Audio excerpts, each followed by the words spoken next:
In the next 6 to 7 minutes, I'm going to walk you through the two things that are standing between where you are right now, body weight up and down like a roller coaster, A1C stubborn, stuck, between that and you losing 40, 50, 60 pounds, lowering your A1C, achieving remission, and getting off meds. The two things that are standing between where you are now and where you want to get to. And when we say where we want to get to, we don't just mean touching it, we mean grabbing hold of it and keeping it for life.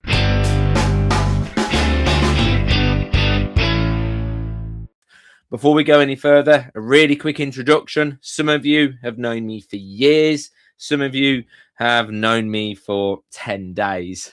My name is Chris Feekins, and I am a type 2 diabetic specialist. My area of expertise is helping ladies just like you lose weight, lower your A1C, and eventually achieve remission and get off meds in the most sustainable way possible, in a way that you can actually stick to, in a way that leads to lifelong change. So, what are the two things? First of all, the first thing is a flexible, enjoyable, sustainable way of eating. Conventional weight loss diets don't work. If they did, I wouldn't have a job. I would be the most redundant person on earth. If conventional weight loss diets worked, everyone would already be at their goal 10, 20, 30 years ago. You've got a long list of receipts as proof to show you that conventional weight loss diets don't work. It's not because you lack willpower or discipline or because you don't want it enough. It's because of the restrictive diet trap. The problem with conventional weight loss diets the first problem within them is that they require you to change so much. You can eat this, but you're not allowed any of these foods. You're not allowed bread, pasta, rice. You're not allowed chocolate or any candy. You're not allowed pizza. You're not allowed French fries. You're not allowed any of those foods anymore. Well, great. It feels really hard. It feels really restrictive. It feels really lonely because everyone else is eating that food and you want that food, but you're not allowed it because it's not on your diet. So the problem within that is you can't stick to it for long enough to achieve the goal in the first place. I mean this in the most endearing way possible, but if you could, you would have done it right, but by now, right? That's the first problem within this, right? The second problem within this first problem is even if you do stick to that weight loss diet, even if you do lose the weight, lower your A1C and achieve remission on that diet, that's fantastic. Good job. Genuinely fantastic. But what now? Are you going to follow that weight loss diet for the rest of your life? Of course you're not. It's absurd. You couldn't wait to finish it. That's the thing with weight loss diets. They're black and white. You're on it or you're not. And the problem is, as soon as you're no longer on it, boom, 2 years later, we're right back to where we started again. Because the reality is you haven't actually learned how to manage your normal favorite everyday foods. Because remember, conventional weight loss diets require you to eliminate all of your favorite foods. So you've still not learned how to manage those more indulgent foods, those hyper palatable foods. You haven't learned how to live the rest of your life eating the foods that you are going to eat. Just because you've cut out those foods on that diet, does that mean you're never, ever, ever, ever going to eat those foods ever again? Of course you are. Right? It'd be a miserable existence not to. And again, the problem with that is we still haven't learned how to manage those foods. So then, boom, 2 years later, we're right back to where we started again. So this is the first thing that stands between where you are right now and where you want to get to. We want to bypass all of that nonsense and instead learn how to eat. Learn how to eat your normal favorite everyday foods and still lose 40, 50 pounds and still lower your A1C and still achieve remission. Can you eat pizza and still lose weight, lower your A1C, and achieve remission? Of course you can. It's just pizza. What matters most is the environment in which the pizza is in. You would never eat a salad and go, there we go, I've eaten one salad, I am healthy now. You'd never say that. Just like eating a donut doesn't make you all of a sudden unhealthy. Eating a donut doesn't make you unhealthy. What makes you unhealthy is not the donut itself, right? It's three things. It's portion, frequency, and balance. Portion. Can you eat a donut and be very, very, very healthy? Of course you can. But you can't eat 3 donuts in one sitting consistently and be very, very, very healthy. That's portion, right? Portion. Frequency. Can you eat a donut and be healthy? Yeah, of course you can. Can you eat a donut Monday to Friday every single day and be healthy? Probably going to work against you. That's frequency, how often you eat it. And then the last one is balance. I call this the trifecta rule. The last one is balance. If you're going to eat a very high calorie, high carb food, like a donut or like pizza, can you have it and be healthy? Yes, but we've got to make an allowance for that somewhere else in our diet.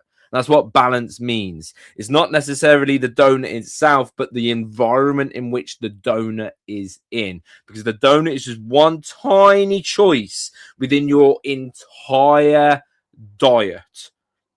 Hope that makes sense. And again, I call that the trifecta rule. Portion, frequency, balance. Right? Portion, frequency, balance. How much of it you eat, how often you indulge, and what does the rest of your diet look like? So this is the first thing that stands between where we are right now and where we want to get to. The second thing is you. There's nothing wrong with you. You're not broken, but you're a human being. And every single human being is subject to the laws of human psychology. And the laws of human psychology dictates that all of your choices, all of your decisions, all of your behaviors, procrastination, withdrawal, emotional eating, putting other people first and you last, all of those things are actually symptoms of something else. And if we peel away every single layer of the onion, what we're left with right in the middle is your deeply embedded belief system. Now, your belief system is molded and shaped from hundreds, if not thousands, of past events. Past events, things that have happened in your life. So for some people, it's memorable things like being heavily criticized, or maybe it was just that one comment from that one person that once, but being heavily criticized, or the way your parents spoke to you, or past relationships. For some people, it's none of that. For some people, it's just missing a goal, then missing a goal, then missing a goal, then missing a goal, then missing a goal. Lots and lots of little things that compound. These events, these things happen. And then what we do as humans, if you're not careful, most of the time, this is so quiet, you don't even know it's happening. But what we do as humans is we attach stories and narratives and meanings and feelings to these past events. And those feelings and thoughts and narratives and stories and emotions get repeated so quietly that most of the time you don't even know it's happening, like a really, really quiet echo in a cave. And that story, that narrative, I'm not enough, I always fail, nothing ever works for me, whatever it may be, there's just examples. It gets repeated and repeated and repeated and repeated. Now, if you repeat something to yourself for long enough, what do you think happens?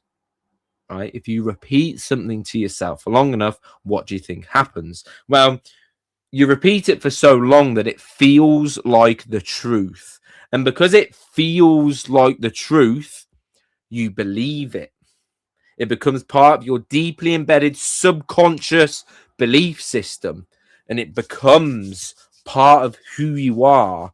And that belief system then spills out into every aspect of life without you even knowing. It pulls the strings behind the curtains without you even knowing. It impacts putting other people first and you last, right? Impacts emotional eating, self-sabotage, withdrawal.